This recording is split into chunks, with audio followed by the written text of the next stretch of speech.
दोस्तों, मेरे channel anything for you में आपका स्वागत है। डरावनी कहानी भाग 2 को शुरू करने से पहले यदि आप नए हैं तो कृपया सब्सक्राइब कर दो। और अब कहानी शुरू होती है। अस्पताल के भूत का सच। गांव के रहने वाले 75 साल के केदार बताते हैं कि अस्पताल ग्रामीणों को इलाज की सुविधा के लिए बना था। पर क्या पता था कि इस अस्पताल में जिंदों का नहीं, मुर्दों का इलाज होगा। केदार बताते हैं कि बात पुश्तों की है। जब गांव में रहने वाले दो पटीदारों के बीच आपसी लड़ाई हुई तो एक की मौत इलाज के अभाव में हो गई। पर इसके कुछ दिनों बाद गांव में उन्हें इसी स्थान पर बैठे देखे जाने की बातें कही जाने लगीं।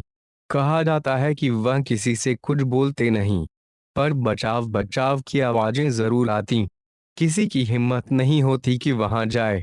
इस घटना के कुछ दिन बाद उनका पड़ोसी भी गांव छोड़कर गया और उस परिवार का आज तक पता नहीं कहाँ चले गए।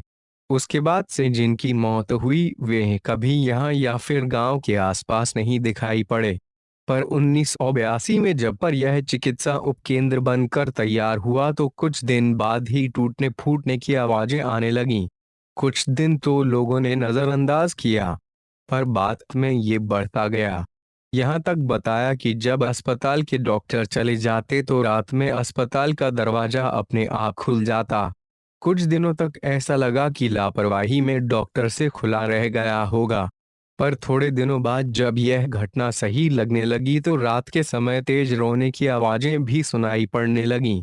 अस्पताल के डॉक्टर भी परेशान हो गए। इसके बाद से जब से अस्पताल बना है बंद ही चल रहा है। अस्पताल दिखने में नया जैसा लगता है पर अंदर सारे मेडिकल उपकरण बेकार पड़े हैं। गांव के लोगों का दावा है कि इन सामानों से भूतों का इलाज होता है। कर्मचारी गांव में तो आती है पर अस्पताल नहीं जाती। ग्राम प्रधान मुकेश राय बताते हैं कि यहां पर वर्तमान में तैनात मेडिकल विभाग की मिडवाइफ यहां कभी नहीं आती। प्रधान की बातें सुनने के बाद जब पड़ताल की गई तो अस्पताल की बिल्डिंग के आसपास तक, यहां तक कि दरवाजे के पास भी लोगों के मलमूत्र फैले हुए थे। वहां जाना भी कठिन था गंदगी के चलते। उप केंद्र पर तैनात मिडवाइफ गांव में तो आती है पर अस्पताल नहीं जाती क्योंकि लोग कहते हैं कि वहां भूत रहता है। इस तरह के और अधिक वीडियो के लिए मेरे चैनल को like share comment and subscribe. धन्यवाद से कहानी समाप्त होती है।